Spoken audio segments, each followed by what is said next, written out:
여러분, 한 가지 질문을 드리겠습니다. 80살이 넘은 어르신 중에서 지금이 내 인생에서 가장 행복한 시기라고 말하는 분들이 있다면 믿으시겠습니까? 놀랍게도 이런 분들이 실제로 존재합니다. 미국 하버드 대학교에서 무려 85년 동안 진행한 성인 발달 연구가 있는데요. 이 연구에서 밝혀진 사실 하나가 저를 멈추게 만들었습니다. 나이가 든다고 반드시 불행해지는 것이 아니라 오히려 특정한 습관을 가진 사람들은 나이가 들수록 삶의 만족도가 올라간다는 겁니다. 반대로 생각해보면 이런 뜻이기도 합니다. 지금 어떤 습관을 들이느냐에 따라 10년 후, 20년 후에 내 모습이 완전히 달라질 수 있다는 것이지요. 그런데 문제는 막상 잘 살아야지 하고 마음을 먹어도 도대체 무엇부터 시작해야 할지 막막하다는 점입니다. 건강 정보는 넘쳐나는데 서로 다른 말을 하고, 운동을 하라는데 무릎이 아프고, 사람을 만나라는데 만날 사람이 마땅치 않고요. 오늘 이 영상에서는 그 막막함을 확 걷어드리려고 합니다. 노년의 인생을 진짜로 빛나게 만들어주는 12가지 방법을 준비했습니다. 거창한 이야기가 아닙니다. 내일 아침부터 바로 시작할 수 있는 작고 구체적인 실천들입니다. 끝까지 들으시면 12가지 중에서 이건 나한테 딱이다 하는 것이 반드시 있을 겁니다. 자, 그러면 첫 번째 이야기부터 시작해 보겠습니다. 첫 번째 방법은 매일 같은 시간에 일어나는 것입니다. 너무 단순해서 실망하셨을 수도 있습니다. 그런데 이 단순한 습관이 왜 첫 번째에 놓였는지 이유를 들으시면 생각이 달라지실 겁니다.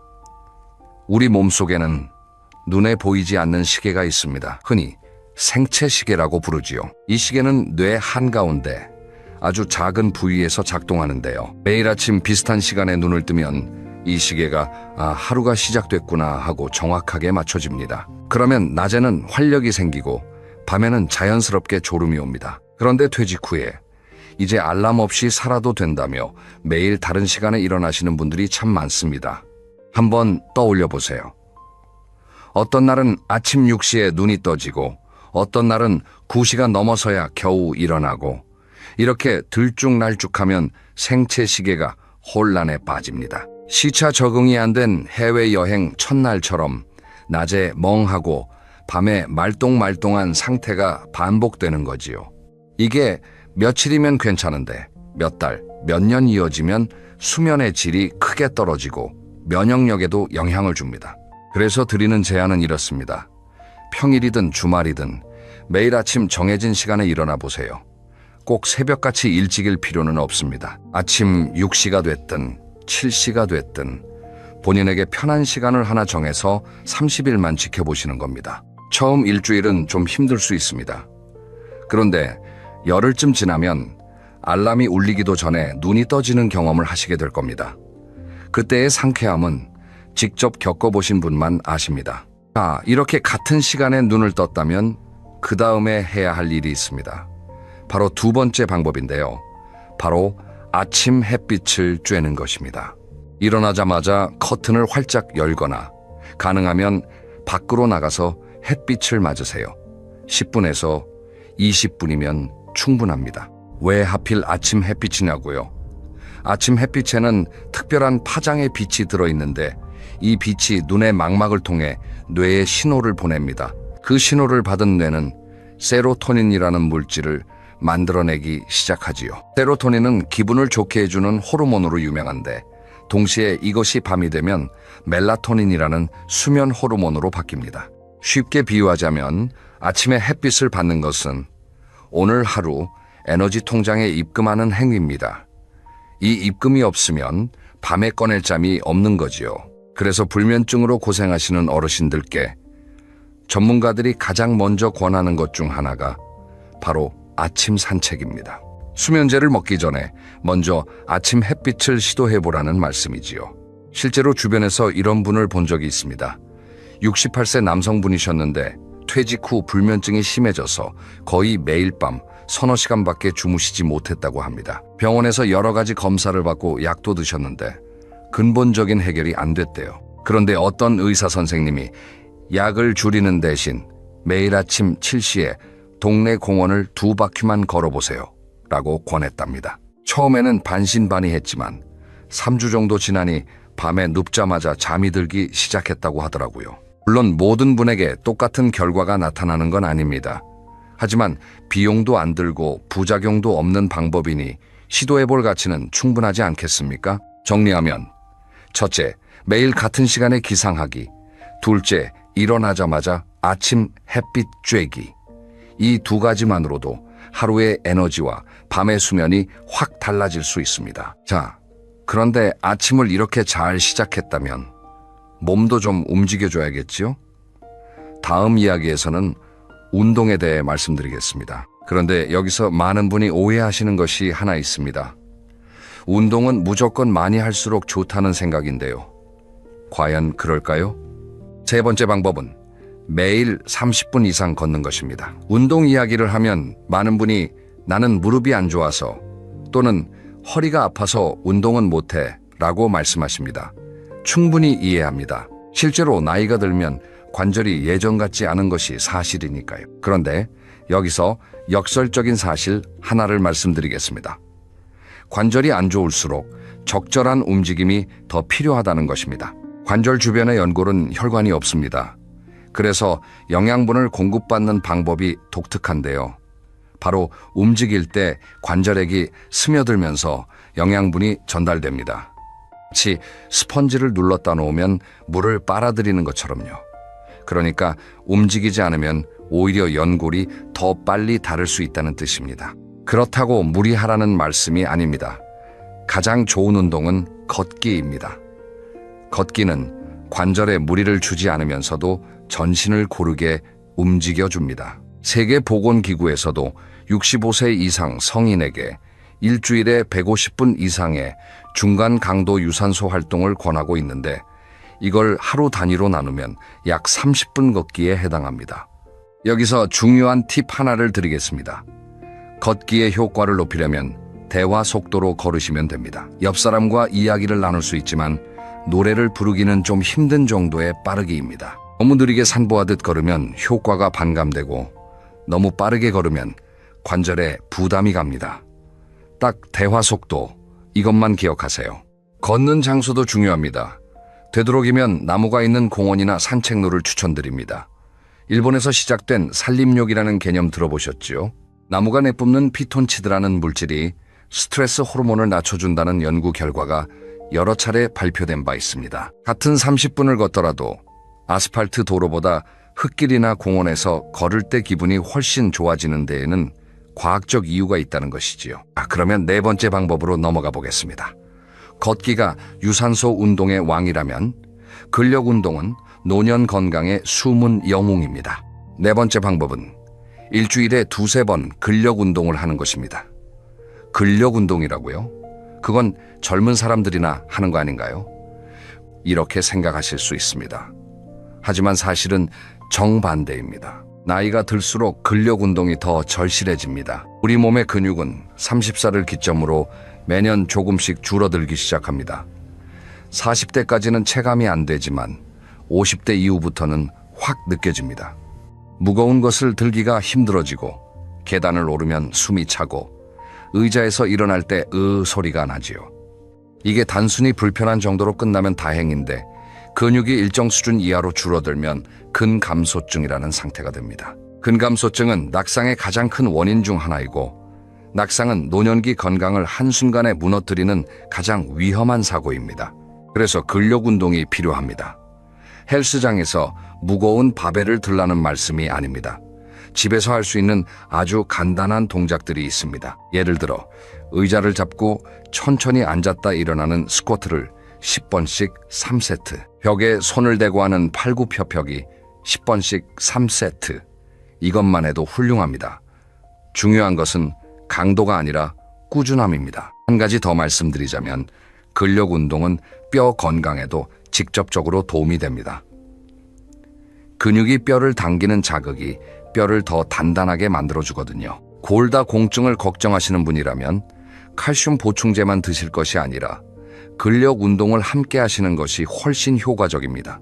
정리하면 셋째, 매일 30분 걷기. 넷째, 일주일에 2-3번 근력 운동. 이 두 가지를 함께 하면 심폐기능, 근육량, 뼈밀도, 관절 건강, 4마리 토끼를 동시에 잡을 수 있습니다. 그런데요, 운동만으로는 부족합니다. 아무리 열심히 걷고 근력을 키워도 입으로 들어가는 것이 엉망이면 소용이 없거든요. 다음 이야기에서는 먹는 것에 대해 말씀드리겠습니다. 6번째 방법은 매 끼니 채소를 먼저 먹는 것입니다. 식사 이야기를 하면 대부분 뭘 먹어야 하느냐를 먼저 물으십니다. 물론 중요한 질문이지요. 하지만 오늘은 조금 다른 각도에서 말씀드리겠습니다. 무엇을 먹느냐 못지않게 어떤 순서로 먹느냐가 중요하다는 이야기입니다. 같은 식탁에 밥, 고기, 채소가 놓여 있다고 해보겠습니다.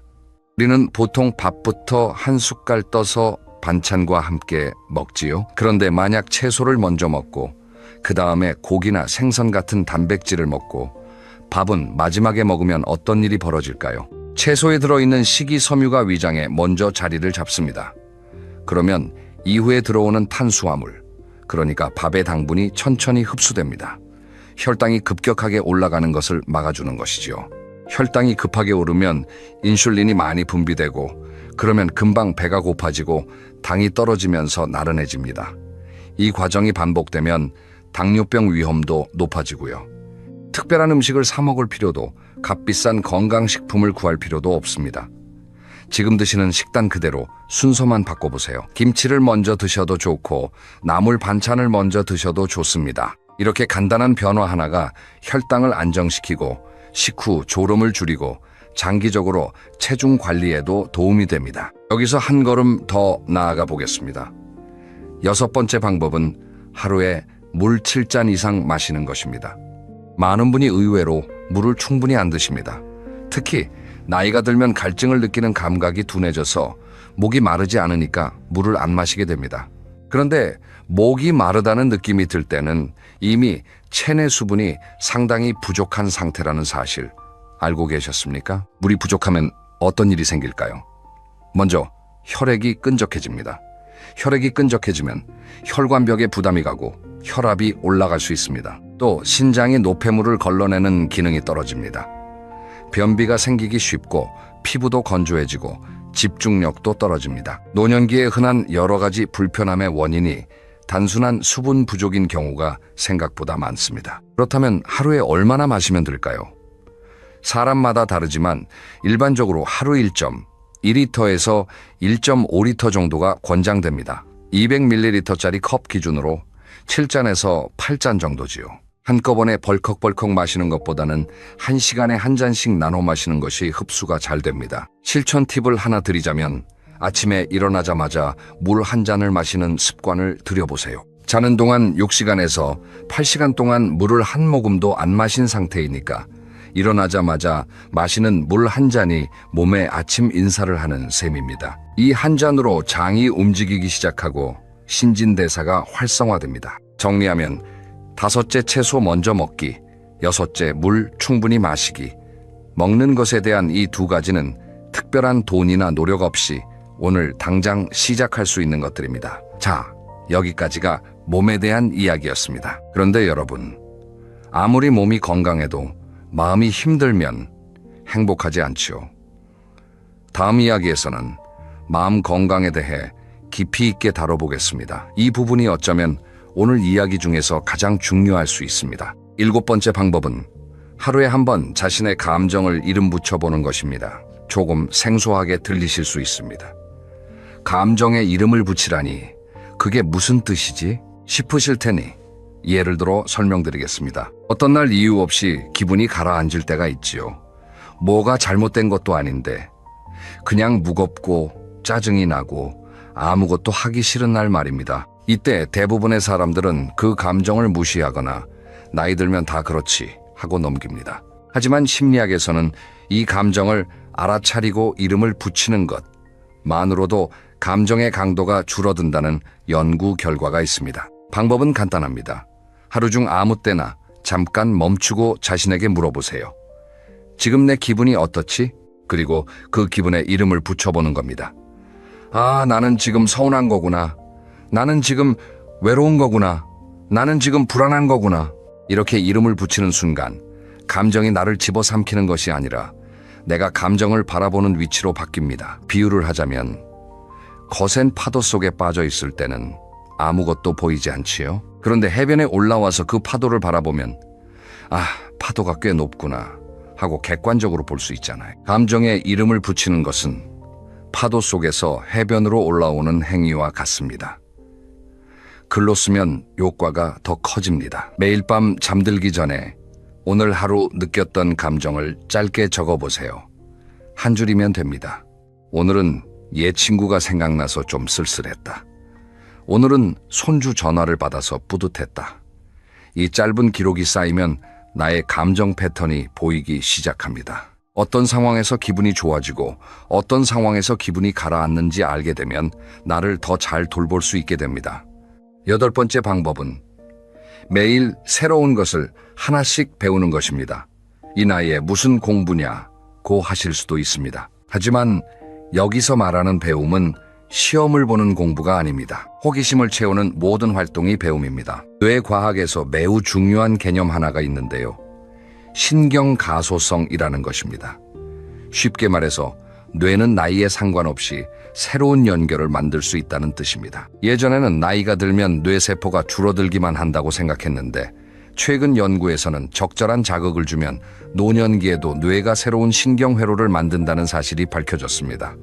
새로운 것을 배운다는 것은 뇌에 자극을 주는 것입니다. 새로운 언어를 배우거나 악기를 연주하거나 처음 가보는 길로 산책하거나 새로운 요리를 만들어 보거나 이런 활동들이 뇌의 여러 영역을 동시에 활성화시킵니다. 실제로 72세에 처음 피아노를 배우기 시작한 분 이야기를 들은 적이 있습니다.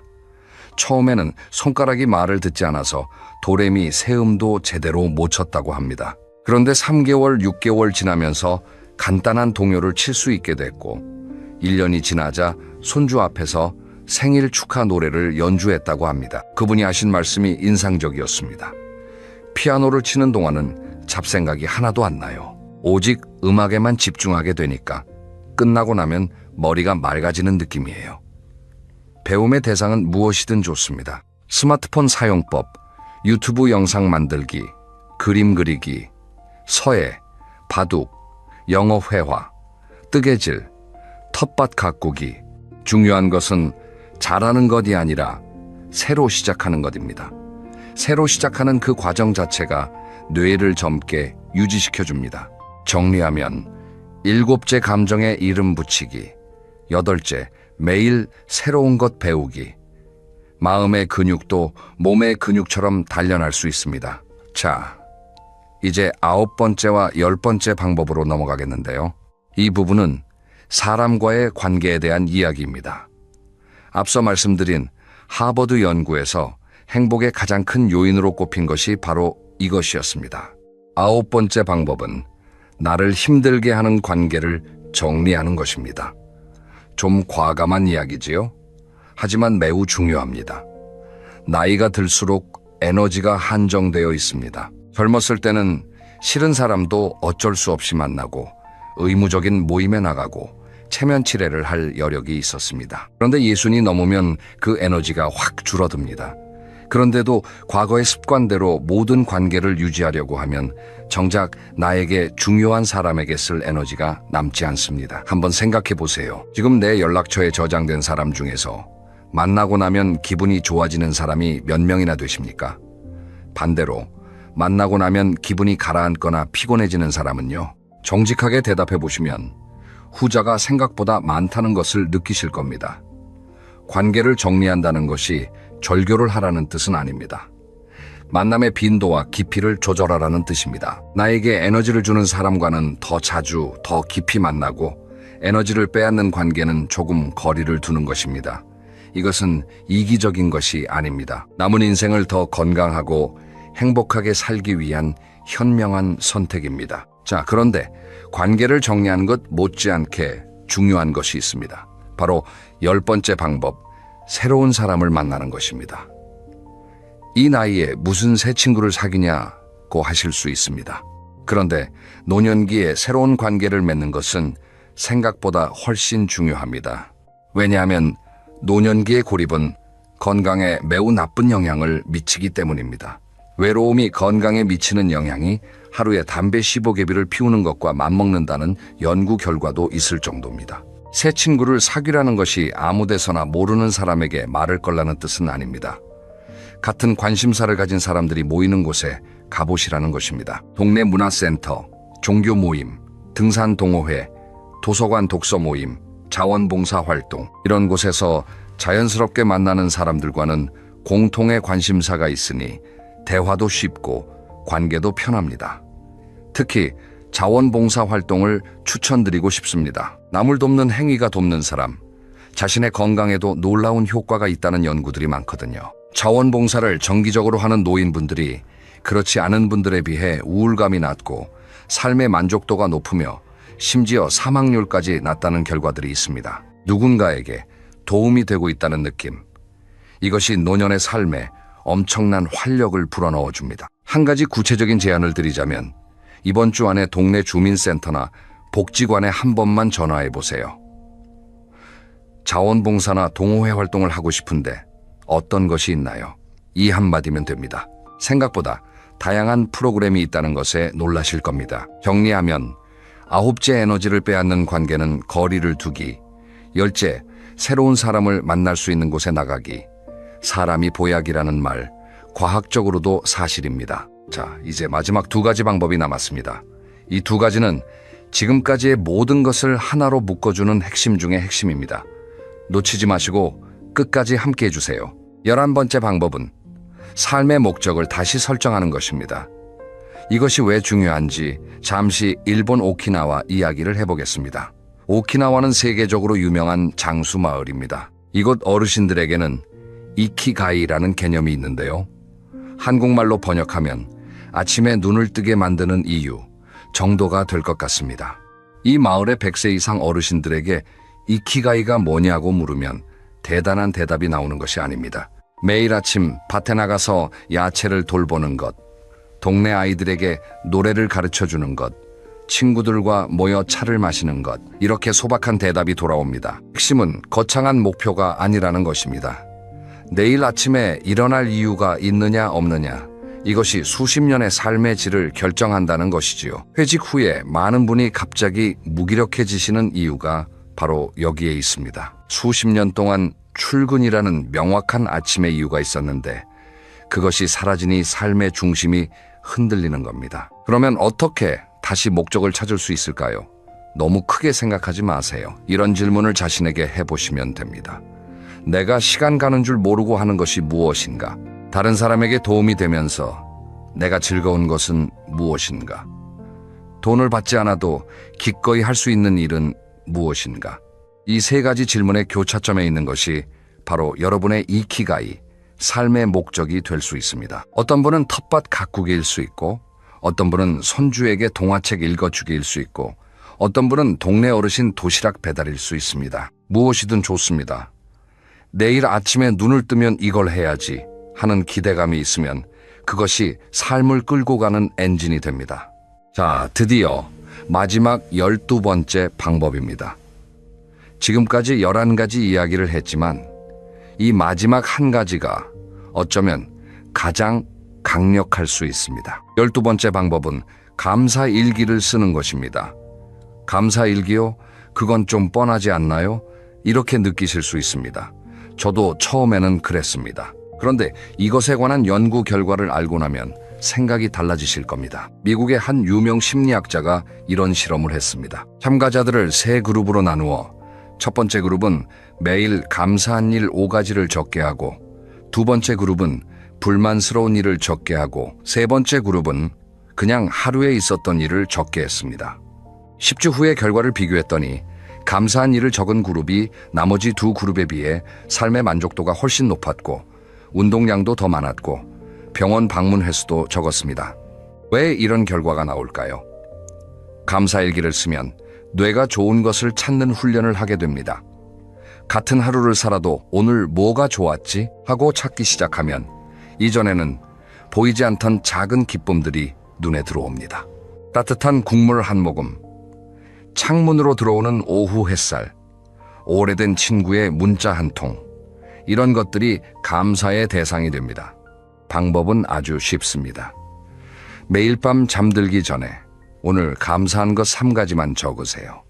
노트에 적어도 좋고 스마트폰 메모장에 적어도 좋습니다. 잘 안 떠오를 때는 아주 사소한 것부터 시작하세요. 오늘 날씨가 따뜻해서 감사하다. 오늘 밥이 맛있어서 감사하다. 오늘 특별히 아픈 데 없이 하루를 보내서 감사하다. 이 정도면 됩니다. 처음에는 억지로 짜내는 느낌이 들 수 있습니다. 그런데 21일쯤 지나면 변화가 느껴지기 시작합니다. 낮 시간에도 이건 오늘 밤에 감사 일기에 써야겠다 하는 생각이 자연스럽게 떠오르게 됩니다. 그때부터 하루가 달라집니다. 같은 하루인데 좋은 것이 더 많이 보이기 시작하는 거지요. 감사 일기가 특별히 노년기에 강력한 이유가 있습니다. 나이가 들면 잃는 것이 많아집니다. 건강도 사람도 역할도 하나씩 사라지지요. 이때 잃는 것에만 초점을 맞추면 마음이 점점 어두워집니다. 그런데 감사일기는 아직 남아있는 것에 시선을 돌려줍니다. 잃는 것은 자연스러운 일이지만 남아있는 것에서 기쁨을 찾는 능력. 이것이야말로 노년을 아름답게 만드는 진짜 힘입니다. 자, 여러분. 오늘 참 긴 이야기를 함께 나눴습니다. 처음에 드렸던 질문 기억하시지요? 80살이 넘어서 지금이 가장 행복하다고 말하는 사람들의 비밀. 오늘 나눈 12가지가 바로 그 비밀의 조각들입니다. 한 번 더 정리해드리겠습니다. 첫째, 매일 같은 시간에 일어나기. 둘째, 아침 햇빛 쬐기.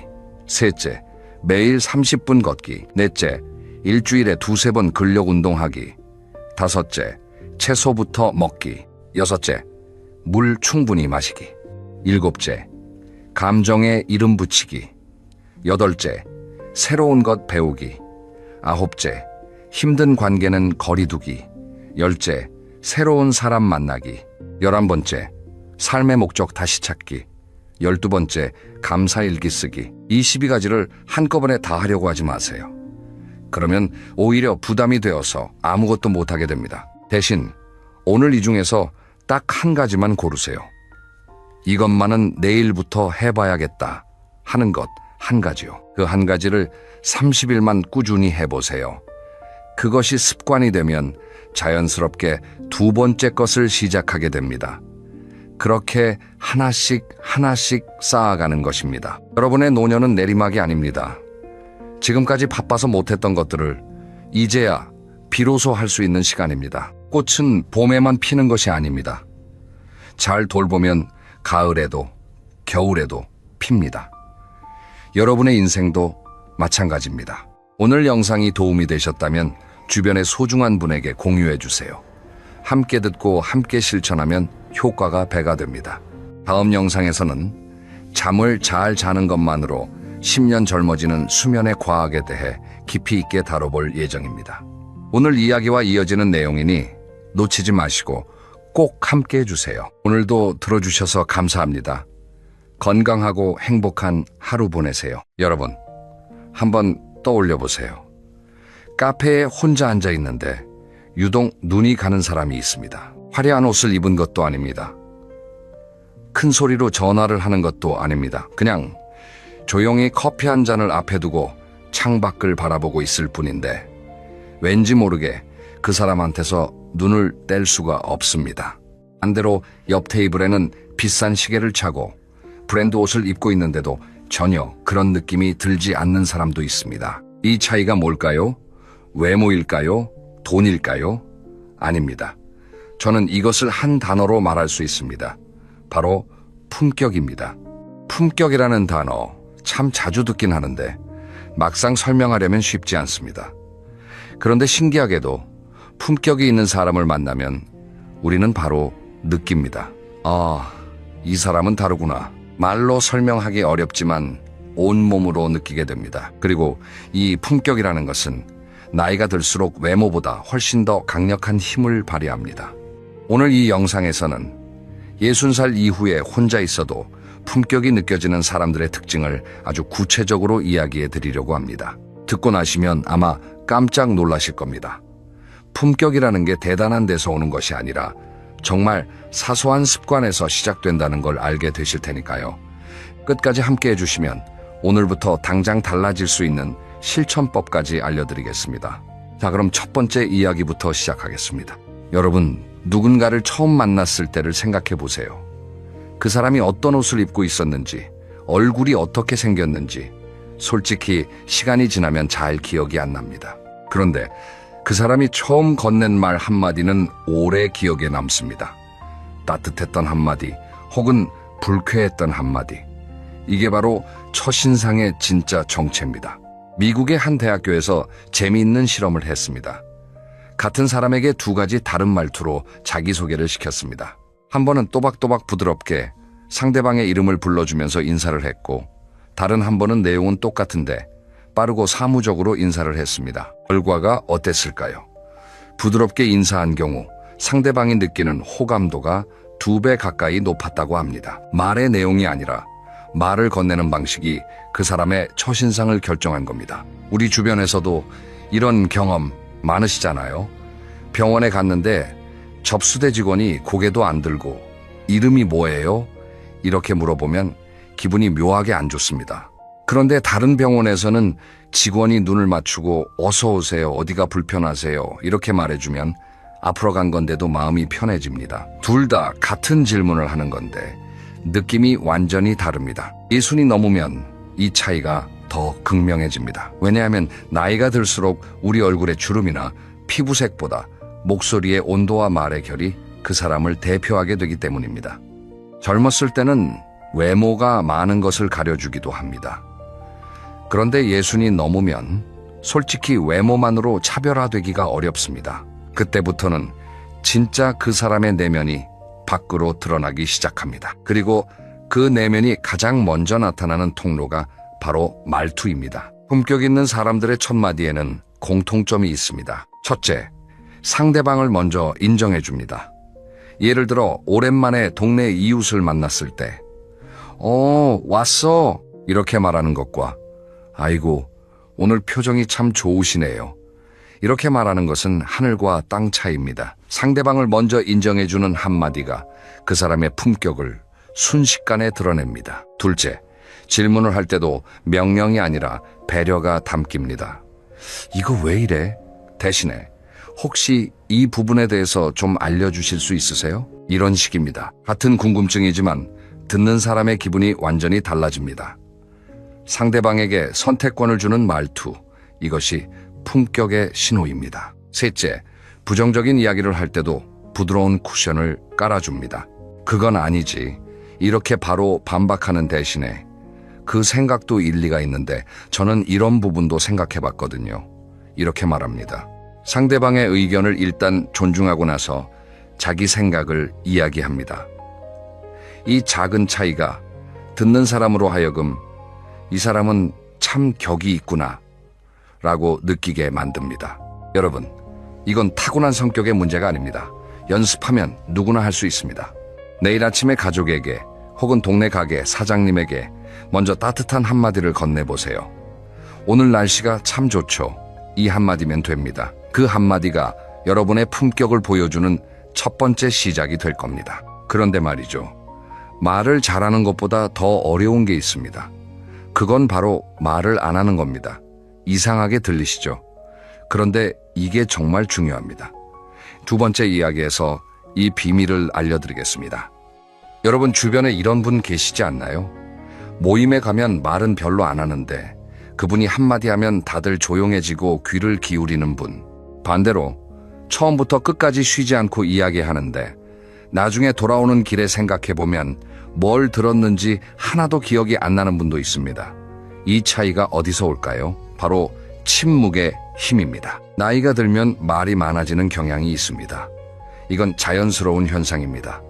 살아온 세월이 기니까 경험도 많고 하고 싶은 이야기도 많아집니다. 또 은퇴를 하고 나면 대화 상대가 줄어드니까 누군가를 만나면 그동안 못했던 말을 한꺼번에 쏟아내고 싶어지기도 합니다.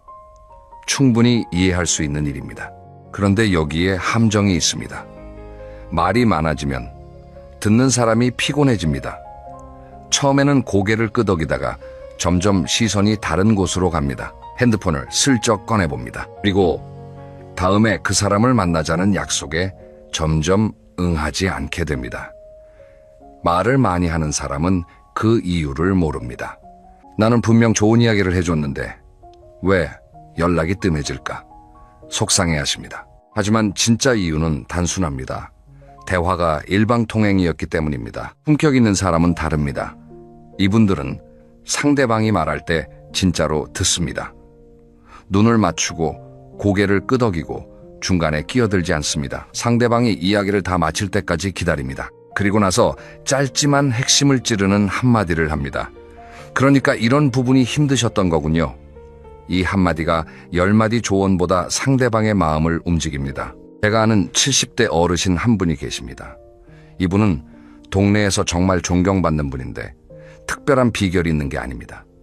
이분의 습관은 딱 하나입니다. 누군가 찾아와서 이야기를 하면 끝까지 듣습니다. 중간에 그건 말이야 이러면서 자기 이야기를 꺼내지 않습니다. 상대방이 다 이야기하고 나면 잠시 침묵이 흐릅니다. 그 짧은 침묵 동안 상대방은 오히려 편안함을 느낍니다. 이 사람이 내 말을 진지하게 생각해주고 있구나. 그리고 어르신이 조용히 한마디 건넵니다. 참 고생 많으셨네. 그 한마디에 찾아왔던 사람이 눈시울을 붉힙니다. 이게 침묵의 힘입니다.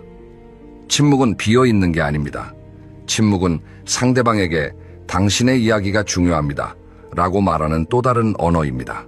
그러면 실제로 어떻게 하면 될까요? 어렵지 않습니다. 첫째, 상대방이 이야기할 때 머릿속으로 다음에 내가 할 말을 준비하지 마세요. 우리는 보통 상대방이 말하는 동안 그러면 나는 이 이야기를 해야지. 이렇게 머릿속으로 대본을 씁니다. 그 순간 이미 듣기를 멈춘 겁니다. 그냥 온전히 상대방의 이야기에 집중해 보세요. 처음에는 어색하지만 며칠만 연습하면 자연스러워집니다. 둘째, 대답하기 전에 3초만 멈추세요. 하나, 둘, 셋. 이 3초가 마법을 부립니다. 상대방은 그 3초 동안 이 사람이 내 말을 곱씹어 보고 있구나 라고 느낍니다. 그리고 그 뒤에 나오는 여러분의 대답은 아무리 짧아도 깊이가 느껴집니다. 셋째, 조언은 상대방이 요청할 때만 하세요. 이게 가장 어렵습니다. 살아온 세월이 있으니까 그건 이렇게 하면 돼. 이런 말이 입에서 절로 나옵니다. 하지만 대부분의 사람은 조언을 원하는 게 아닙니다. 그냥 들어주기를 원합니다. 특히 자녀나 며느리, 사위와의 관계에서 이것을 기억하시면 관계가 놀랍도록 부드러워집니다. 말을 줄이면 처음에는 불안합니다. 내가 아무 말도 안 하면 이 사람이 나를 무시하지 않을까, 내가 무능해 보이지 않을까, 이런 걱정이 듭니다. 하지만 실제로는 정반대입니다. 말을 줄일수록 여러분이 하는 한마디의 무게가 무거워집니다. 금이 귀한 이유는 어디에나 있지 않기 때문입니다. 여러분의 말도 마찬가지입니다. 아껴서 할수록 그 가치가 올라갑니다. 여기까지 말투와 침묵에 대해 이야기했습니다. 그런데 품격이라는 것은 다른 사람과 함께 있을 때만 나타나는 걸까요? 아닙니다. 진짜 품격은 아무도 보지 않는 곳에서 혼자 있을 때 드러납니다. 세 번째 이야기에서 이 비밀을 풀어보겠습니다. 여러분, 혼자 있는 시간이 두려우신가요? 아니면 즐기시는 편인가요? 이 질문에 대한 대답이 사실 그 사람의 품격을 가늠하는 중요한 잣대가 됩니다. 우리 사회에서는 오랫동안 혼자 있는 것을 좋지 않게 봤습니다. 혼자 밥 먹으면 불쌍해 보인다. 혼자 여행 가면 외로운 사람이다. 이런 인식이 있었습니다. 특히 중장년층에게는 더 그랬습니다. 항상 사람들과 어울려야 하고 모임에 나가야 하고 전화통이 뜨거워야 인맥이 넓은 사람, 사회적으로 인정받는 사람이라고 여겼습니다. 그런데 잠깐 생각해 보세요. 여러분이 정말 존경하는 분을 떠올려 보세요. 그분이 항상 왁자지껄한 모임의 중심에 계신 분인가요? 아마 아닐 겁니다. 오히려 조용히 혼자만의 시간을 잘 보내는 분, 산책을 즐기시는 분, 작은 텃밭을 가꾸시는 분, 이런 분들이 떠오르실 겁니다. 왜 그럴까요? 혼자 있는 시간을 잘 보내는 사람은 내면이 단단하기 때문입니다. 그리고 내면이 단단한 사람에게서 우리는 품격을 느낍니다. 여기서 중요한 구분을 하나 해야 합니다. 외로움과 고독은 다릅니다. 외로움은 원하지 않는데 혼자가 된 상태입니다. 연락할 사람이 없어서 찾아주는 사람이 없어서 어쩔 수 없이 혼자인 겁니다. 이건 고통입니다. 반면에 고독은 스스로 선택한 혼자만의 시간입니다. 나를 돌아보고 생각을 정리하고 좋아하는 일에 집중하는 시간입니다. 이건 성장입니다. 품격 있는 사람들은 이 고독의 시간을 두려워하지 않습니다. 오히려 적극적으로 만들어냅니다. 그리고 그 시간을 낭비하지 않습니다. 구체적으로 어떻게 보내는지 이야기해 볼까요? 아침에 일어나서 10분만 조용히 앉아보세요. 텔레비전 켜지 마시고 핸드폰 보지 마시고 그냥 창밖을 바라보세요. 봄이면 나뭇가지에 새잎이 나오는 게 보이고 여름이면 아침 햇살이 유독 눈부시고 가을이면 하늘이 높아진 걸 느끼시게 됩니다. 20분의 고요함이 하루 종일 여러분의 표정을 부드럽게 만들어줍니다. 또 하나, 혼자 산책하는 습관을 들여보세요. 꼭 등산이 아니어도 됩니다. 동네 한 바퀴만 천천히 걸으세요. 이어폰으로 음악을 듣는 것도 좋지만 가끔은 아무것도 듣지 말고 그냥 걸어보세요. 바람소리, 새소리, 멀리서 들리는 아이들, 웃음소리, 이런 것들이 들리기 시작하면 여러분의 감각이 살아나고 있다는 증거입니다. 혼자 밥을 먹는 것도 연습해보세요. 처음에는 좀 민망하실 수 있습니다. 주변 시선이 신경 쓰이실 수 있습니다. 하지만 몇 번 해보시면 알게 됩니다.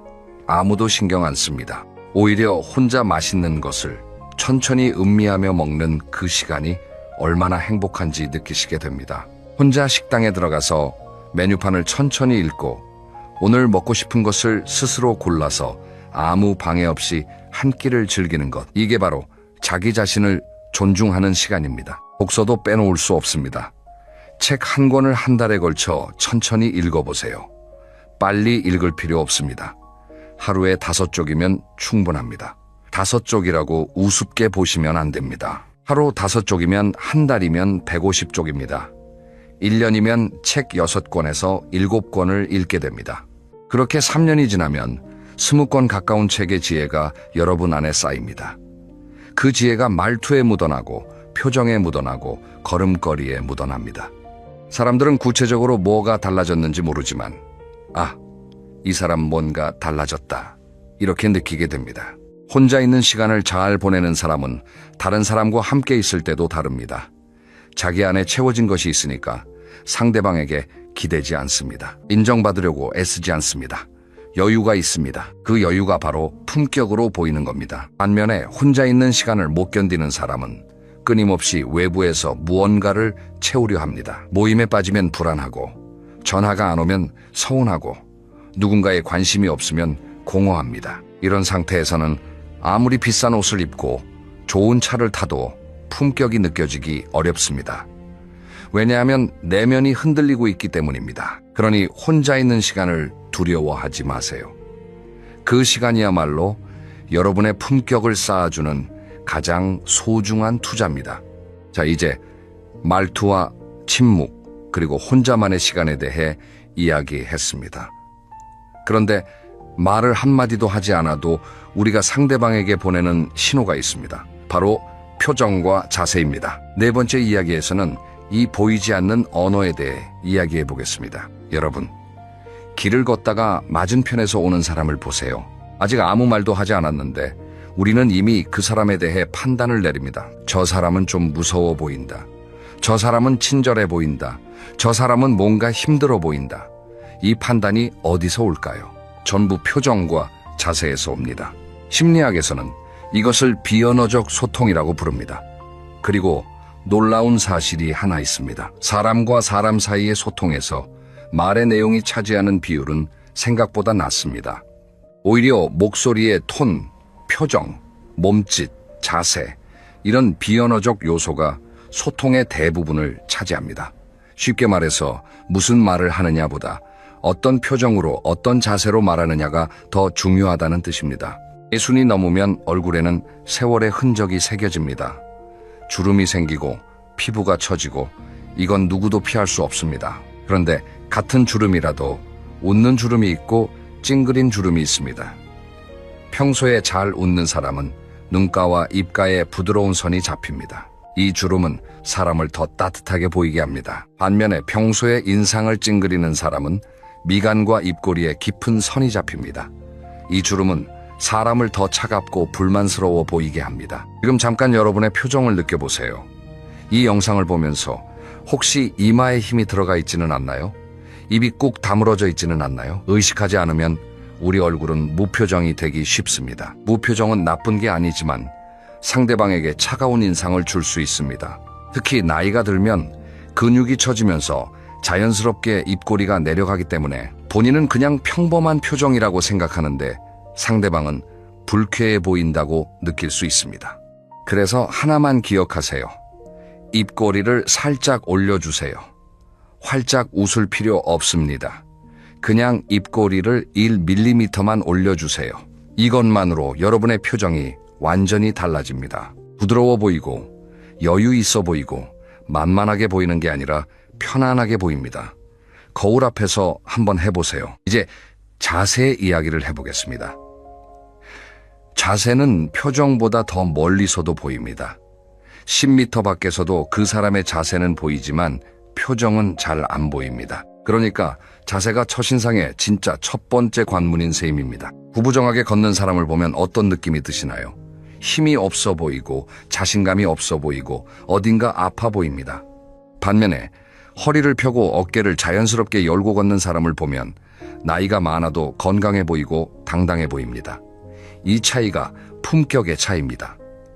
나이가 들면 등이 굽고 어깨가 앞으로 말리는 게 자연스러운 현상이긴 합니다.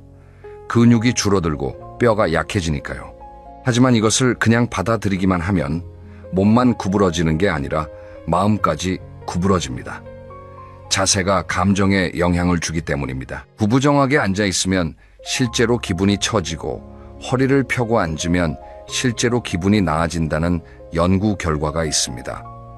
몸이 마음을 이끄는 겁니다. 일상에서 자세를 바르게 유지하는 간단한 방법을 알려드리겠습니다. 첫째, 의자에 앉을 때 엉덩이를 의자 등받이에 바짝 붙이세요. 이것만 해도 자연스럽게 허리가 펴집니다. 소파에 푹 빠져 앉는 습관이 있으시다면 등 뒤에 작은 쿠션을 하나 넣어보세요. 그것만으로 자세가 많이 달라집니다. 둘째, 걸을 때 시선을 10m 앞에 두세요. 바닥을 보고 걸으면 자연스럽게 고개가 숙여지고 등이 굽습니다. 시선을 들어서 멀리 보면 고개가 올라가고 자연스럽게 가슴이 펴집니다. 멀리 보고 걷는 것, 이 하나만 기억해도 걸음걸이가 완전히 달라집니다. 셋째, 하루에 한 번 벽에 등을 붙이고 서보세요. 뒤통수, 어깨, 엉덩이, 발뒤꿈치, 이 네 군데가 벽에 닿도록 서는 겁니다. 처음에는 불편하실 수 있습니다. 그만큼 평소 자세가 무너져 있었다는 뜻입니다. 이 자세로 1분만 서 계세요. 하루 1분이면 됩니다. 이것을 한 달만 하시면 자세가 눈에 띄게 달라지고 주변에서 뭔가 달라지셨다는 이야기를 듣게 되실 겁니다. 표정과 자세, 이 두 가지는 돈이 한 푼도 들지 않습니다. 성형을 할 필요도 없고 비싼 옷을 살 필요도 없습니다. 오늘부터 당장 바꿀 수 있는 가장 현실적인 품격 향상법입니다. 자, 여기까지 해서 말투, 침묵, 혼자만의 시간, 표정과 자세까지 이야기했습니다.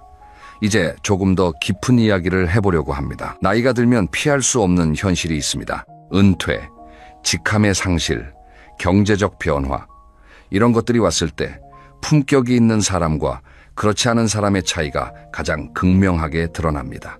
다섯 번째 이야기로 넘어가겠습니다. 여러분, 한 가지 장면을 상상해 보세요. 회사에서 부장님, 이사님 소리를 들으며 30년을 일한 분이 계십니다. 회식 자리에서는 항상 상석에 앉고 이름만 대면 아, 그분 하고 알아주는 사람이었습니다. 그런데 은퇴를 합니다.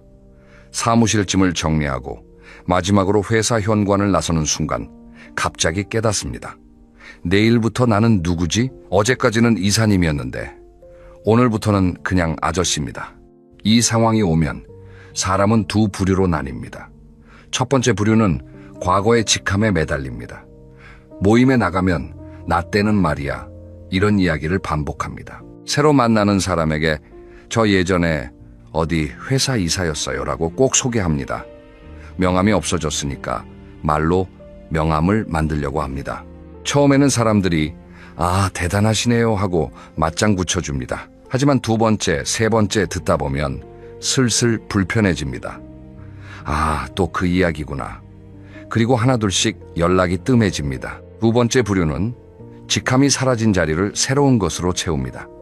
어제까지 이사였다면 오늘부터는 동네 도서관에 열심한 독서가입니다. 혹은 아침마다 공원에서 만나는 산책 친구입니다. 혹은 손주에게 종이접기를 가르쳐주는 다정한 할아버지, 할머니입니다. 이분들은 과거를 자랑하지 않습니다. 대신 지금을 즐깁니다. 그러니까 함께 있으면 편안합니다. 재밌습니다. 또 만나고 싶어집니다. 이 차이가 어디서 올까요? 정체성의 기반이 다르기 때문입니다. 첫 번째 부류는 내가 무엇을 했느냐에서 자기 가치를 찾습니다. 그래서 그것이 사라지면 자기 자신도 사라지는 것처럼 느낍니다. 두 번째 부류는 내가 어떤 사람이냐에서 자기 가치를 찾습니다. 직함이 바뀌어도 돈이 줄어도 나라는 사람은 변하지 않습니다. 따뜻한 사람은 이사일 때도 따뜻하고 은퇴한 후에도 따뜻합니다. 이 일관성이 바로 품격입니다. 돈 이야기도 솔직하게 해보겠습니다. 은퇴 후에 수입이 줄어드는 것은 현실입니다. 이것을 부끄러워할 필요는 전혀 없습니다. 하지만 돈이 줄었다고 해서 품격까지 줄어드는 것은 아닙니다. 비싼 식당에 가지 않아도 동네 국밥집에서 밥을 먹으면서도 얼마든지 품격 있게 살 수 있습니다. 품격은 지갑의 두께가 아니라 태도의 깊이에서 오기 때문입니다. 제가 인상 깊게 본 장면이 하나 있습니다. 동네 분식집에서 70대 할아버지 한 분이 떡볶이 한 그릇을 드시고 있었습니다. 허름한 옷차림이었지만 등은 꼿꼿하게 펴고 계셨고 젓가락질은 깔끔했고 식사를 마치고 일어나실 때 자리를 깨끗하게 정리하셨습니다. 그리고 나가시면서 사장님께 맛있게 잘 먹었습니다. 한마디 하셨습니다. 떡볶이 한 그릇에 1,000원짜리 듯 모를 반찬이 전부였지만 그 장면에서 저는 진짜 품격을 봤습니다. 반대의 장면도 있습니다. 고급 레스토랑에서 비싼 와인을 마시면서 종업원에게 반말을 하고 음식이 늦게 나왔다고 큰 소리를 치는 분을 본 적이 있습니다. 양복은 고급이었고 시계도 비쌌지만 그 순간 품격은 바닥이었습니다. 주변 테이블 사람들이 눈살을 찌푸렸고 함께 온 일행도 민망해하는 게 보였습니다. 품격은 어디서 먹느냐가 아니라 어떻게 먹느냐입니다. 무엇을 입느냐가 아니라 어떻게 입느냐입니다. 얼마를 쓰느냐가 아니라 어떤 마음으로 쓰느냐입니다. 은퇴 후에 관계에서도 마찬가지입니다. 예전에는 내가 사줄게, 내가 낼게 이런 것으로 관계를 유지했을 수 있습니다. 하지만 경제적 여유가 줄어들면 그 방식으로는 한계가 옵니다. 이때 진짜 관계의 실력이 드러납니다.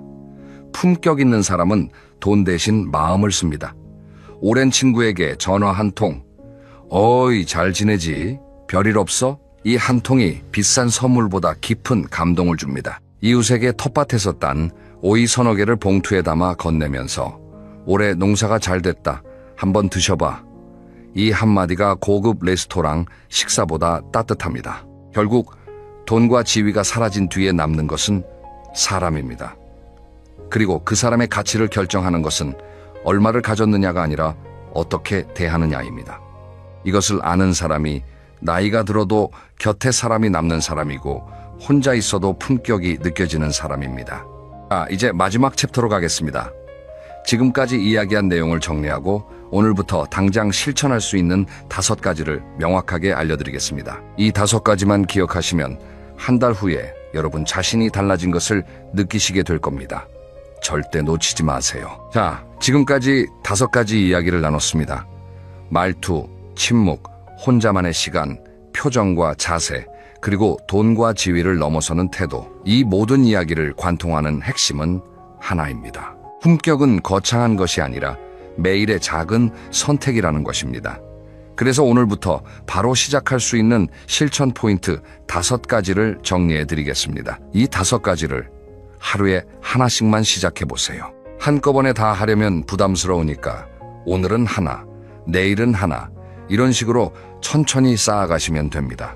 첫째, 아침에 일어나면 가장 먼저 만나는 사람에게 따뜻한 한마디를 건네세요. 배우자에게 혹은 가족에게 잘 잤어?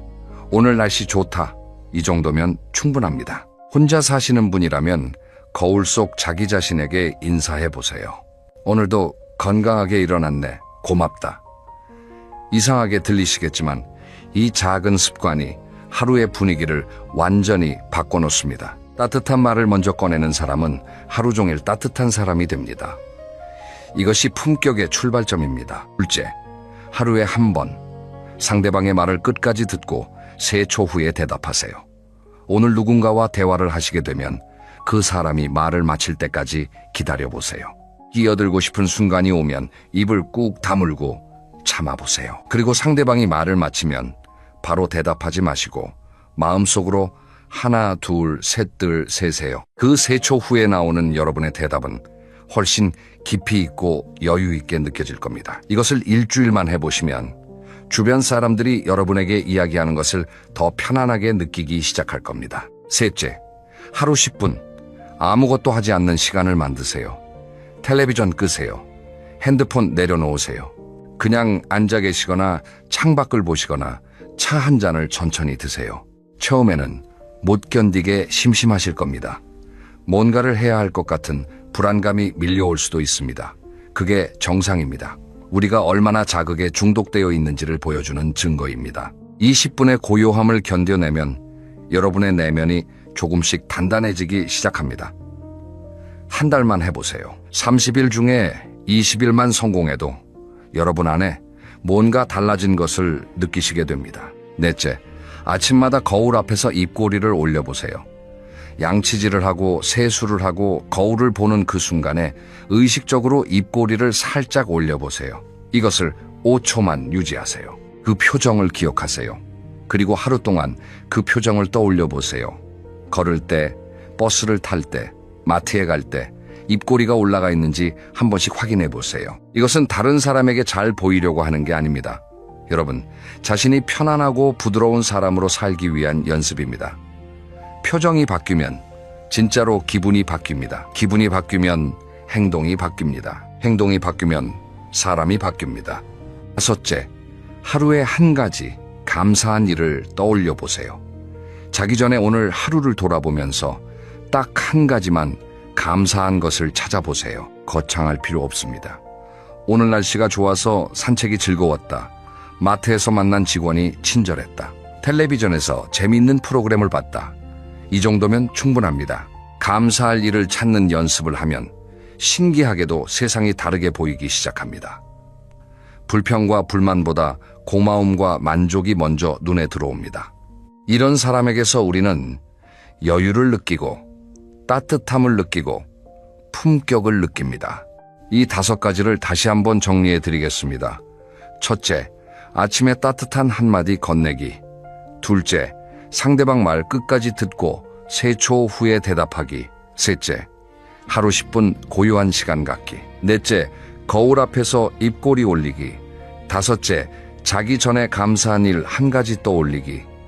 이 5가지 중에 오늘 딱 하나만 골라보세요. 하나만 시작하시면 됩니다. 작은 시작이 큰 변화를 만듭니다. 한 달 후, 3개월 후, 여러분 자신이 놀라실 겁니다. 아, 나도 이런 사람이 될 수 있구나. 그 놀라움을 꼭 경험해 보시기를 진심으로 바랍니다. 오늘 긴 이야기를 함께 해주셔서 정말 감사합니다. 오늘 이야기의 핵심을 마지막으로 한 번만 더 말씀드리겠습니다. 품격은 타고나는 것이 아닙니다. 비싼 옷을 입는다고 생기는 것도 아닙니다. 높은 자리에 있다고 저절로 따라오는 것도 아닙니다. 품격은 매일 선택하는 것입니다. 어떤 말을 하느냐, 어떻게 들어주느냐, 혼자만의 시간을 어떻게 보내느냐, 어떤 표정으로 세상을 마주하느냐, 그리고 돈과 직함이 사라진 뒤에도 어떤 태도로 살아가느냐. 이 모든 작은 선택들이 모여서 그 사람만의 품격이 됩니다. 예순이 넘으면 인생의 후반전이 시작됩니다. 후반전이라고 해서 힘이 빠지는 시간이 아닙니다. 오히려 전반전에서 쌓아온 모든 경험과 지혜가 빛을 발하는 시간입니다. 그 빛의 이름이 바로 품격입니다. 여러분은 이미 충분히 많은 것을 경험하셨고 충분히 많은 것을 이겨내셨습니다. 그 세월이 여러분 안에 고스란히 남아 있습니다. 이제 그것을 품격이라는 이름으로 세상에 보여주시면 됩니다. 오늘부터 지금 이 순간부터 여러분의 후반전을 진심으로 응원합니다. 여러분, 잠깐 이 이야기를 들어보세요.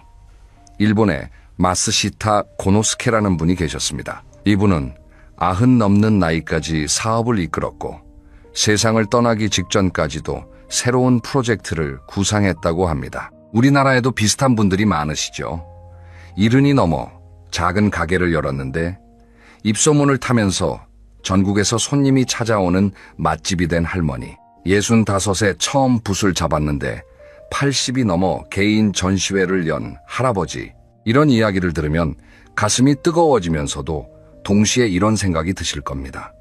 그 사람들은 원래 특별한 거 아닌가? 나는 이미 늦은 거 아닌가? 솔직히 말씀드리겠습니다. 저도 한때 그렇게 생각했습니다.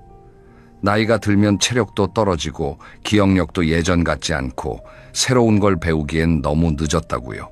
그런데 이 이야기들을 깊이 들여다보니까 놀라운 공통점 하나를 발견했습니다. 이분들은 천재가 아니었습니다. 타고난 재능이 남달랐던 것도 아닙니다. 다만 한 가지, 매일매일 반복하는 습관이 달랐습니다. 습관이라는 게 별거 아닌 것 같지만 사실 습관은 우리 인생의 방향타와 같습니다. 배가 아무리 크고 튼튼해도 방향타가 고장나면 목적지에 도착할 수 없잖아요. 반대로 작은 배라도 방향타만 제대로 잡으면 거센 파도를 헤치고 원하는 곳에 닿을 수 있습니다. 오늘 이 영상에서는 나이 들어서도 빛나는 성공을 이룬 분들이 공통으로 가진 6가지 습관을 이야기해 보려 합니다. 그냥 그렇구나 하고 넘길 이야기가 아닙니다. 오늘 이 영상을 끝까지 보시면 내일 아침부터 당장 실천할 수 있는 구체적인 방법을 가져가실 수 있습니다. 특히 마지막 6번째 습관은 제가 조사하면서 가장 놀랐던 부분인데요. 이걸 모르면 앞에 5가지를 다 실천해도 소용이 없을 수 있습니다. 그러니 꼭 끝까지 함께 해주세요. 자, 그러면 첫 번째 습관부터 시작하겠습니다. 첫 번째 습관은 바로 아침 시간을 자기 것으로 만드는 것입니다. 여러분, 혹시 아침에 눈 뜨자마자 가장 먼저 하시는 일이 뭔가요? 많은 분들이 스마트폰부터 들여다보신다고 하시더라고요. 카카오톡 확인하고 뉴스 보고 날씨 확인하고. 그런데 나이 들어서도 활발하게 활동하시는 분들은 이 아침 시간을 전혀 다르게 씁니다. 제가 여러 사례를 조사해 보니까 성공하는 중장년 분들의 아침에는 3가지 공통점이 있었습니다. 첫째, 일정한 시간에 일어납니다. 주말이든 평일이든 명절이든 휴가든 상관없이 거의 같은 시간에 눈을 뜹니다. 이게 왜 중요하냐면요. 우리 몸에는 생체 시계라는 게 있습니다. 이걸 어려운 말로 서카디언 리듬이라고 하는데요. 쉽게 말하면 몸 안에 있는 시계입니다. 이 시계가 규칙적으로 돌아가면 호르몬 분비가 안정되고 밤에 깊은 잠을 잘 수 있고 아침에 개운하게 일어날 수 있습니다. 그런데 오늘은 6시에 일어나고 내일은 9시에 일어나고 모레는 10시에 일어나면 이 시계가 엉망이 됩니다. 시차 적응 못한 것처럼 하루 종일 멍하고 피곤한 거예요. 반면에 매일 같은 시간, 예를 들어 아침 6시에 일어나는 걸 3개월만 꾸준히 하시면 알람 없이도 눈이 떠지는 경험을 하시게 됩니다. 몸이 알아서 준비를 하는 거예요. 이제 일어날 시간이구나 하면서 코르티솔이라는 호르몬이 서서히 분비되면서 자연스럽게 각성 상태로 들어갑니다. 둘째, 아침에 일어나자마자 물을 마십니다. 이건 정말 간단한 건데 효과가 놀랍습니다. 우리가 자는 동안 몸에서 수분이 많이 빠져나갑니다. 호흡으로, 땀으로, 여러 경로로요. 그래서 아침에 일어났을 때 우리 몸은 사실 가벼운 탈수 상태입니다. 이 상태에서 커피부터 마시면 어떻게 될까요? 카페인이 이뇨작용을 해서 수분을 더 빼앗기게 됩니다. 그러니 아침에 눈 뜨자마자 미지근한 물 한 잔을 천천히 드시는 겁니다. 이것만으로도 혈액순환이 좋아지고 뇌에 산소가 잘 공급되면서 머리가 맑아집니다. 실제로 65살에 건강 관련 유튜브 채널을 시작해서 구독자 50만 명을 모은 분이 계신데요. 이분이 인터뷰에서 이렇게 말씀하셨습니다. 아침에 물 한 잔 마시는 습관 하나가 제 하루 전체의 컨디션을 바꿨다고요. 셋째, 아침에 가장 중요한 일을 먼저 합니다. 이걸 개구리를 먹어라 라는 표현으로 설명하기도 하는데요. 마크 트웨인이라는 작가가 한 말에서 유래했습니다. 아침에 일어나서 가장 먼저 개구리를 삼켜라. 그러면 그날 하루 동안 그보다 더 나쁜 일은 일어나지 않을 것이다. 여기서 개구리는 하기 싫지만 꼭 해야 하는 일을 뜻합니다. 나이가 들수록 체력과 집중력이 오전에 가장 높다는 연구 결과가 많습니다. 오후가 되면 자연스럽게 에너지가 떨어지거든요. 그래서 성공하는 분들은 아침 시간에 가장 어렵고 중요한 일을 처리합니다. 사업 계획을 세우든 글을 쓰든 중요한 전화를 하든 오전에 끝냅니다. 그리고 오후에는 비교적 가벼운 일들을 합니다. 이렇게 하면 하루가 끝났을 때 뿌듯한 성취감이 남습니다. 오늘 하루 참 알차게 보냈다는 느낌이 드는 거죠. 이 성취감이 쌓이고 쌓이면 자신감이 됩니다. 나는 아직 할 수 있다는 믿음이 생기는 겁니다. 반대로 아침 시간을 흘려보내면 어떻게 될까요? 하루가 금방 지나가고 저녁이 되면 오늘 뭐 했지 하는 허무함이 밀려옵니다.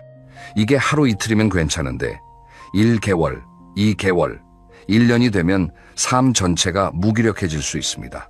아침을 어떻게 시작하느냐가 하루를 결정하고 하루하루가 모여서 인생이 됩니다. 거창한 게 아닙니다. 내일 아침 딱 30분만 일찍 일어나 보세요. 그리고 물 한 잔 마시고 오늘 가장 중요한 일 한 가지만 먼저 해보세요. 이 작은 변화가 여러분의 하루를 그리고 인생을 바꾸는 시작이 될 수 있습니다. 그런데요, 아침 루틴이 아무리 좋아도 이것 없이는 효과가 반으로 줄어듭니다. 바로 두 번째 습관인데요.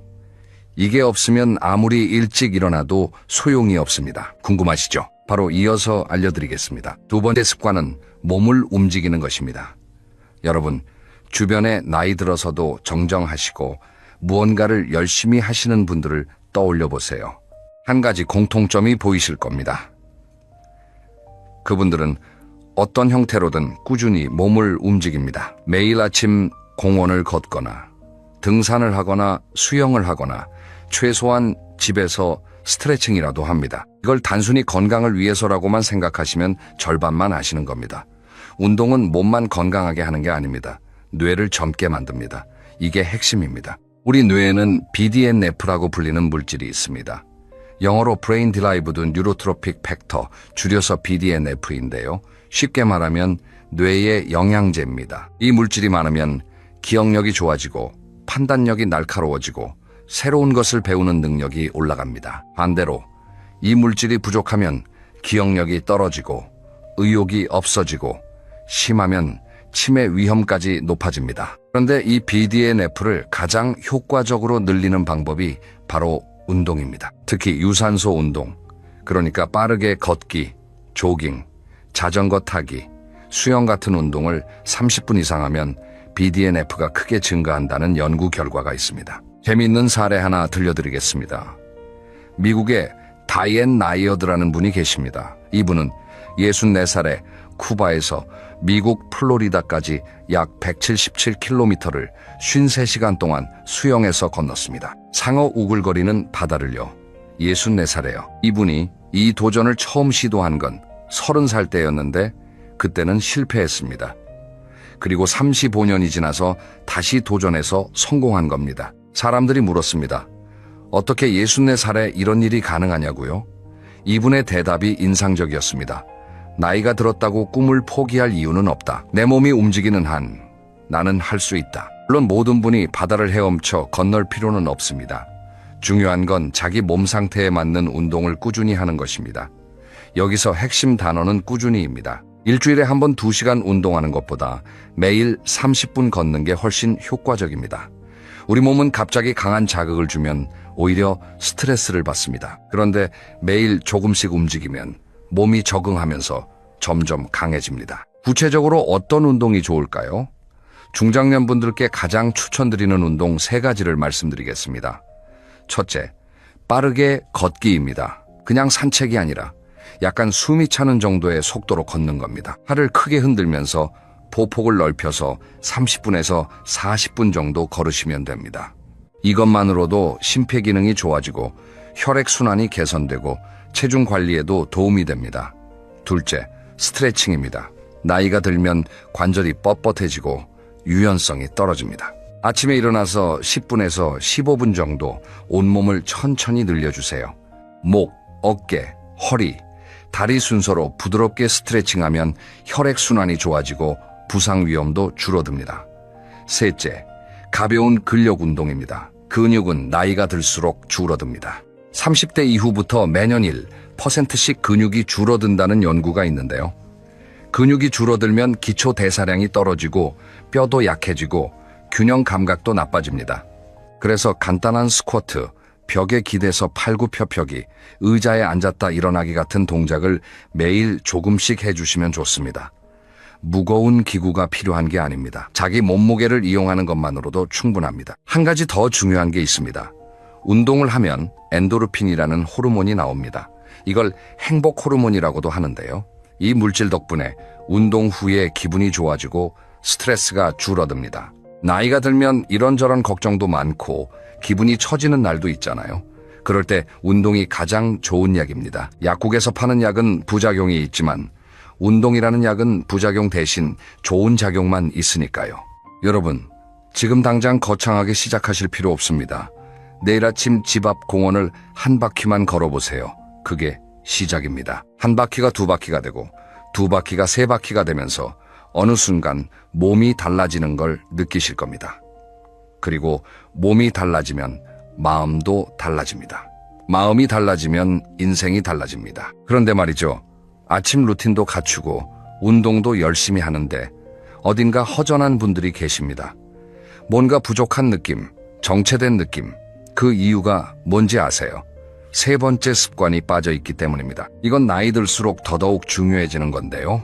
지금 바로 알려드리겠습니다. 세 번째 습관은 배움을 멈추지 않는 것입니다. 여러분, 이런 말 들어보셨을 겁니다.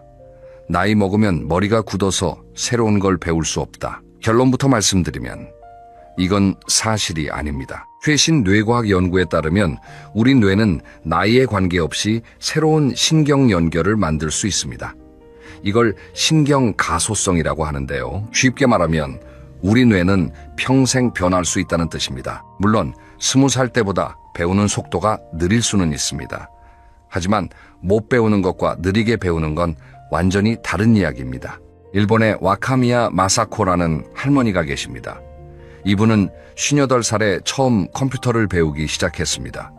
처음에는 마우스 클릭하는 것도 어려워했다고 해요. 그런데 포기하지 않고 조금씩 배워나갔습니다. 그리고 81살이 되던 해에 스마트폰 게임 앱을 직접 만들어서 출시했습니다.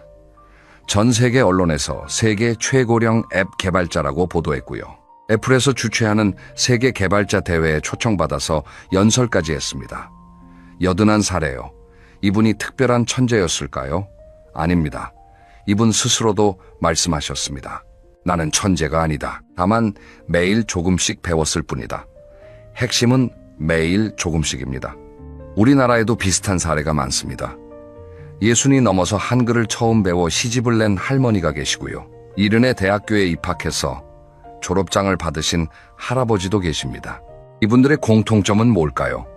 나이를 핑계로 삼지 않았다는 겁니다. 나이가 많으니까 안 된다가 아니라 나이가 많으니까 더 열심히 해야 한다는 마음으로 매일 조금씩 앞으로 나아갔습니다. 그러면 구체적으로 뭘 어떻게 배우면 좋을까요? 거창할 필요 없습니다. 첫째, 책 읽기입니다. 하루에 10분만 투자하시면 됩니다. 1개월이면 1권, 1년이면 12권을 읽을 수 있습니다. 꼭 어려운 책이 아니어도 됩니다. 소설도 좋고, 에세이도 좋고, 건강 관련 책도 좋습니다. 중요한 건 매일 꾸준히 읽는 겁니다. 읽는 행위 자체가 뇌를 자극하고 활성화시키니까요. 둘째, 유튜브 활용입니다. 지금 이 영상을 보고 계신 것처럼 유튜브에는 정말 다양한 강의가 있습니다. 요리, 운동, 역사, 경제, 외국어 뭐든 배울 수 있습니다. 게다가 무료예요.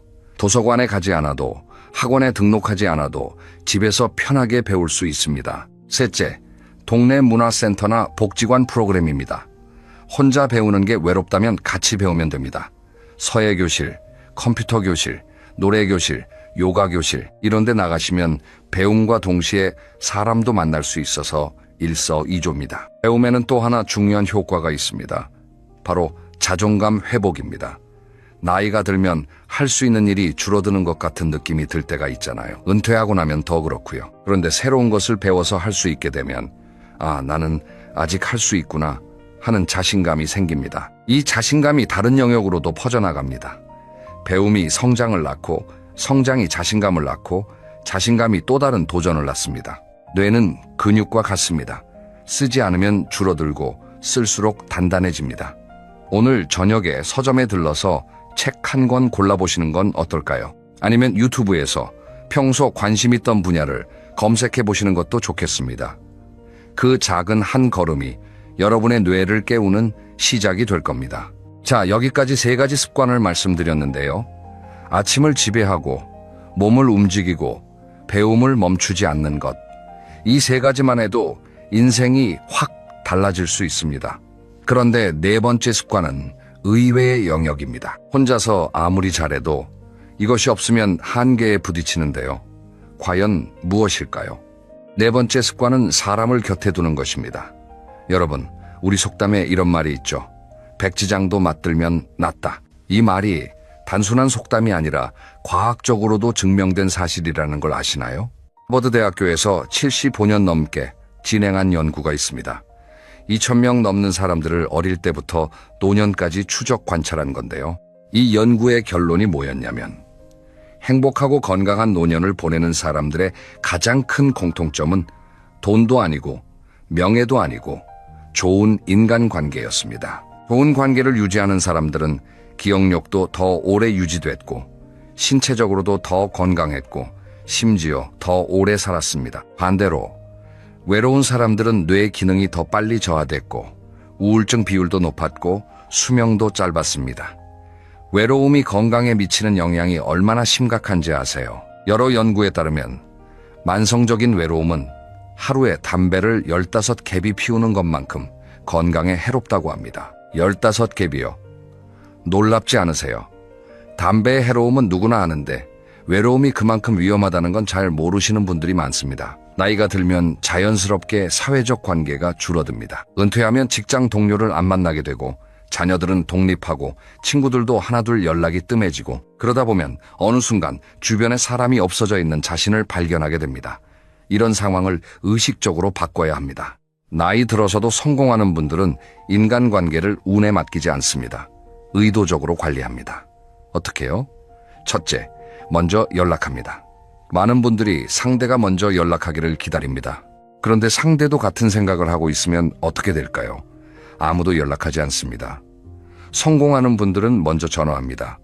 요즘 어떻게 지내? 밥 한번 먹자. 이 한마디가 관계를 살립니다. 매주 한 명씩만 먼저 연락해보세요. 1년이면 52명입니다. 그중에서 정말 깊은 관계로 발전하는 사람이 5명만 생겨도 인생이 달라집니다. 둘째, 새로운 모임에 참여합니다. 기존 인맥만으로는 한계가 있습니다. 새로운 사람을 만나야 새로운 아이디어가 생기고 새로운 기회가 열립니다. 동네 등산 모임, 독서 모임, 봉사활동, 취미 동호회, 뭐든 좋습니다. 처음에는 어색할 수 있어요. 그런데 2번, 3번 나가다 보면 얼굴이 읽고 이름을 기억하게 되고 어느새 함께 웃고 이야기하는 사이가 됩니다. 셋째, 받기보다 먼저 줍니다. 이건 정말 중요합니다. 나이 들어서 인간관계가 좋은 분들의 공통점은 자기가 먼저 뭔가를 해준다는 겁니다. 텃밭에서 상추 따면 이웃에게 나눠주고 맛있는 반찬 만들면 옆집에 갖다 주고 누가 아프면 먼저 안부를 묻습니다. 이런 작은 행동들이 쌓여서 신뢰가 되고 신뢰가 쌓여서 진정한 관계가 됩니다. 인간관계에서 가장 큰 투자는 시간과 관심입니다. 돈이 많이 드는 게 아닙니다. 진심 어린 관심 한마디가 비싼 선물보다 훨씬 강력합니다. 오늘 전화기를 들어서 오랫동안 연락 못했던 분에게 전화 한 통 해보시는 건 어떨까요? 그 한 통의 전화가 여러분의 인생에 따뜻한 변화를 가져올 수 있습니다. 자, 여기까지 4가지 습관을 이야기했습니다. 아침 루틴, 운동, 배움, 인간관계. 이 4가지가 탄탄하면 인생의 기초가 다져지는 겁니다. 그런데 5번째 습관은 좀 민감한 주제일 수 있는데요. 바로 돈 이야기입니다. 이걸 피해갈 수는 없죠. 나이 들어서도 성공하는 사람들은 돈을 어떻게 다룰까요? 다섯 번째 습관은 돈을 현명하게 다루는 것입니다. 여러분, 솔직히 이야기합시다. 나이가 들수록 돈 걱정이 커지는 게 사실이잖아요. 은퇴하고 나면 수입은 줄어드는데 병원비, 생활비, 경조사비, 지출은 계속 있으니까요. 그래서 많은 분들이 돈 앞에서 불안해지고 위축됩니다. 그런데 나이 들어 경제적으로 안정을 이룬 분들을 보면 이분들이 처음부터 부자였던 건 아닙니다. 대부분 평범한 월급 생활자이거나 소규모 자영업자였습니다. 다만 돈을 대하는 태도가 달랐습니다. 첫째, 이분들은 돈의 흐름을 파악하고 있었습니다. 한 달에 얼마가 들어오고 얼마가 나가는지를 정확히 알고 있었다는 겁니다. 이게 당연한 거 아니냐고 생각하실 수 있는데요. 실제로 많은 분들이 자기가 한 달에 얼마를 쓰는지 정확히 모릅니다. 대충 이 정도 쓰겠지 하고 넘기시는 거죠. 그런데 돈을 잘 다루는 분들은 가계부를 씁니다. 요즘은 스마트폰 앱으로 쉽게 쓸 수 있으니까요. 매일 쓴 돈을 기록하면 놀라운 일이 생깁니다. 아, 내가 커피에 이만큼을 쓰고 있었구나. 아, 내가 택시를 이렇게 자주 탔구나. 이런 게 보이기 시작합니다. 보여야 줄일 수 있습니다. 보이지 않는 건 줄일 수가 없어요. 이건 다이어트와 같습니다. 내가 뭘 먹는지 기록해야 과식을 줄일 수 있는 것처럼 내가 뭘 사는지 기록해야 과소비를 줄일 수 있습니다. 둘째, 이분들은 소비와 투자를 구분할 줄 알았습니다.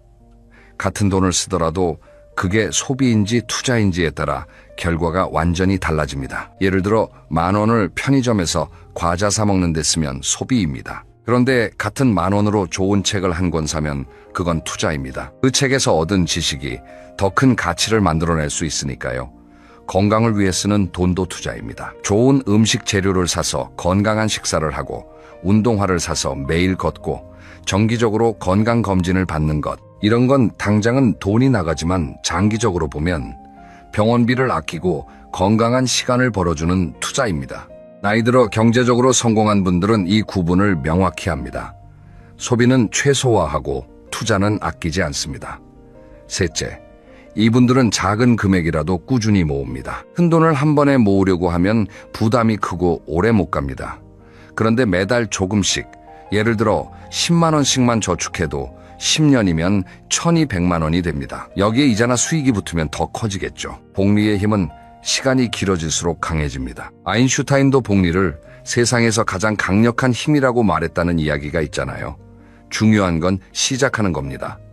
지금 통장의 잔고가 얼마든 상관없습니다. 오늘부터 10,000원이라도 따로 모으기 시작하세요. 그 10,000원이 미래의 여러분을 지켜줄 수 있습니다.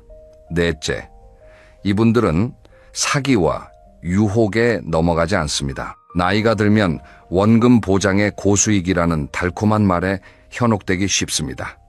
이건 단호하게 말씀드리겠습니다. 원금 보장의 고수익이라는 건 세상에 없습니다. 수익이 높으면 위험도 높고 안전하면 수익이 낮습니다.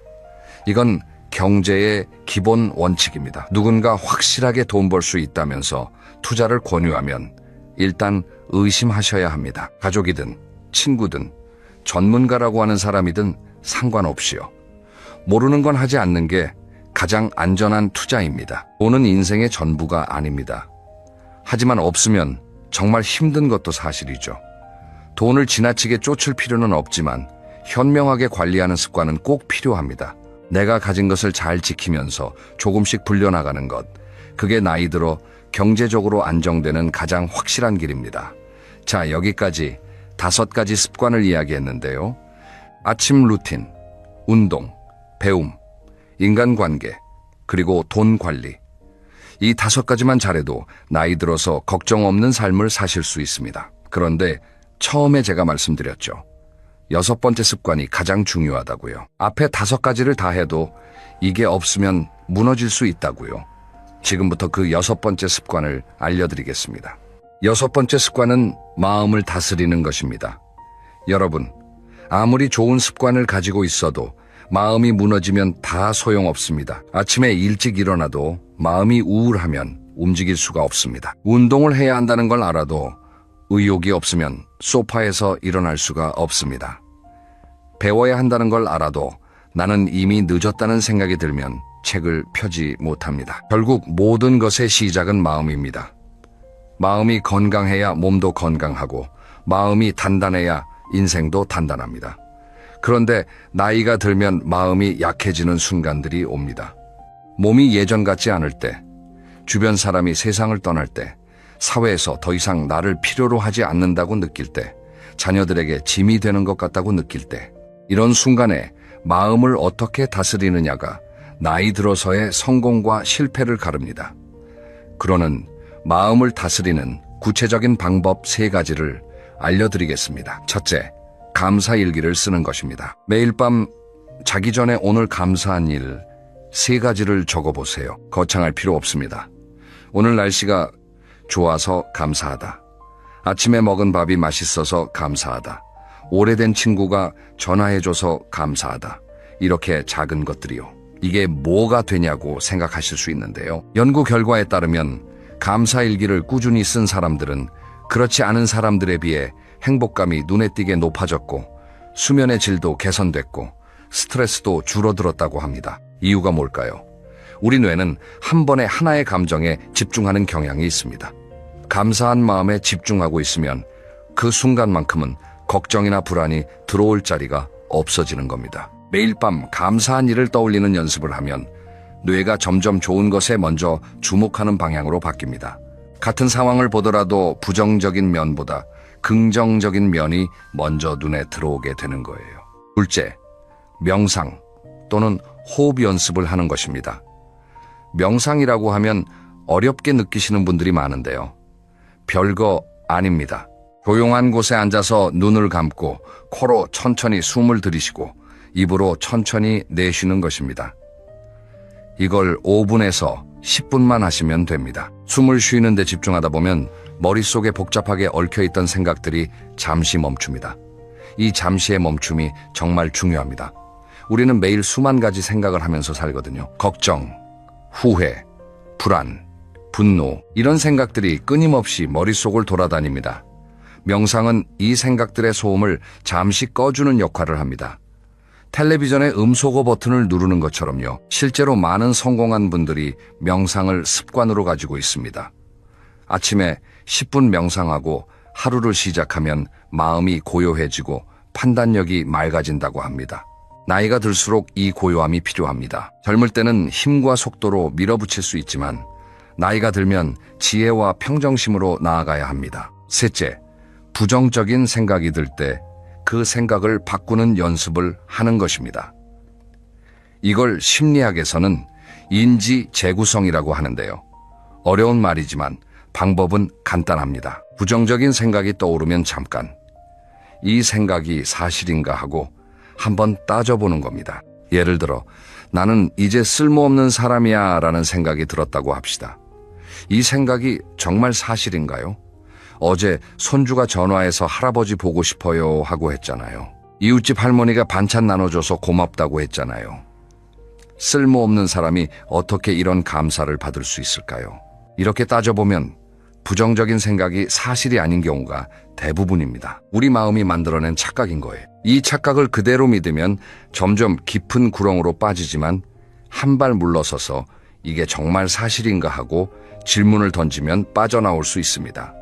마음은 정원과 같습니다. 가만히 놔두면 잡초가 자랍니다. 매일 조금씩 가꿔야 꽃이 핍니다. 감사 일기가 물을 주는 거고 명상이 잡초를 뽑는 거고 부정적인 생각을 점검하는 게 울타리를 치는 겁니다. 이 3가지를 매일 조금씩 실천하시면 여러분의 마음 정원에 아름다운 꽃이 필 겁니다. 나이 들어서도 성공하는 사람들은 이걸 알고 있었습니다.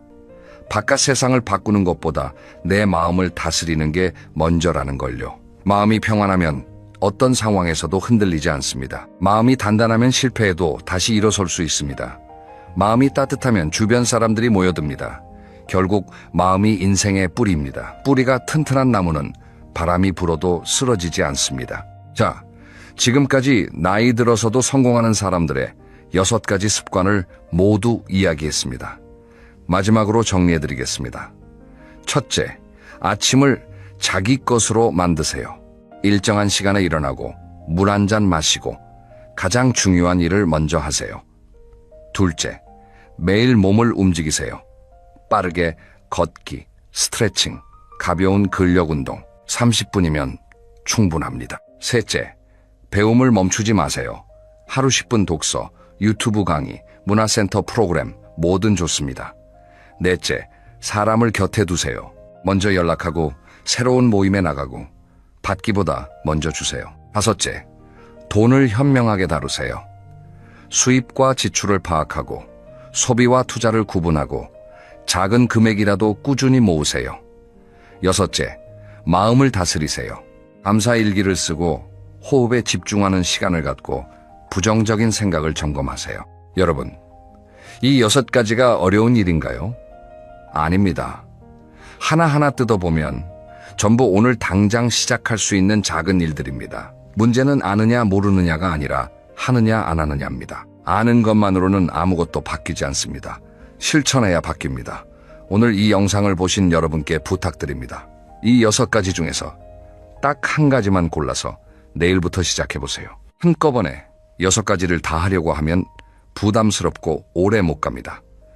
딱 한 가지만요. 내일 아침 30분 일찍 일어나는 것도 좋고, 집 앞을 한 바퀴 걷는 것도 좋고, 책 한 페이지 읽는 것도 좋고, 오랜 친구에게 전화 한 통 하는 것도 좋습니다. 그 작은 한 가지가 2가지가 되고 3가지가 되면서 어느 순간 여러분의 인생 전체가 바뀌는 걸 경험하실 겁니다. 나이는 숫자에 불과합니다. 여러분은 아직 충분히 성장할 수 있고, 충분히 성공할 수 있고, 충분히 행복할 수 있습니다. 그걸 믿으시길 바랍니다. 오늘 영상이 여러분의 인생의 작은 불씨가 되었으면 좋겠습니다. 끝까지 함께 해주셔서 정말 감사합니다. 다음 영상에서는 나이 들수록 부자가 되는 사람들의 돈 습관에 대해 더 깊이 이야기해보려 합니다. 오늘 5번째 챕터에서 간략하게 다뤘지만 다음에는 구체적인 재테크 방법과 실제 사례를 더 풍부하게 준비해 올 테니 기대해 주세요. 구독과 좋아요 눌러주시면 더 좋은 영상으로 보답하겠습니다. 여러분의 내일이 오늘보다 더 빛나기를 진심으로 응원합니다. 감사합니다.